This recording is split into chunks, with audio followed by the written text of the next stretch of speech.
ஒன்று பார்த்தீங்கன்னாக்கா ஸ்டஃப்டு சப்பாத்தி பரோட்டா. என்ன உருளைக்கிழங்குண்ணா?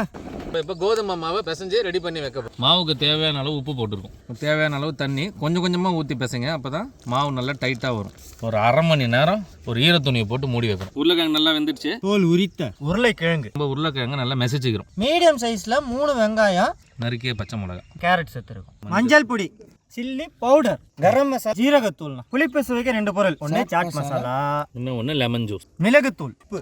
எல்லா மசாலாவையும் கலந்துக்க போகிறோம். மசாலாவோட தன்மையை பாருங்கள். மசாலா ரெடி. மொத்தமாக போட்டு தான் உள்ளே வைக்கணும். இங்கே ஆரம்பத்தில் இருந்து கடைசி முடிவு வரைக்கும் வச்சு மசாலாவை கொண்டு வந்துடுறோம். சப்பாத்தி பரோட்டாவாக மாறப்போகுது. அதனால் கொஞ்சம் திக்காகவே இந்த மாதிரி கட் பண்ணி எடுத்துங்க. சப்பாத்தியை ஸ்டஃப்டு பரோட்டாவாக கட் பண்ணி வச்சுருக்கோம். உள்ளே இருக்கிற ஸ்டஃபிங்கை வெளில வராத அளவு நம்ம அழகாக ஆக்கிக்கிறோம். அவ்வளோ திருப்பிக்கலாங்களா? இந்த மாதிரி வறுபடணும். லேயரில் உள்ள மசாலா இந்த அளவுக்கு வெந்து வேக வச்சுருக்கோம். பஞ்சு மாரி. எப்படி இருக்குது தம்பி?